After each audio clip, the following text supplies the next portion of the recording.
अन हत्याराचं फुलावानी घाव बिघाई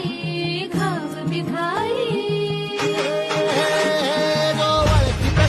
औक्ष म्हणजे मोठी लढाई आणि हत्याराचं फुलावानी घाव बिघाई गळ्यामध्ये पडल त्याच्या माळी जयाची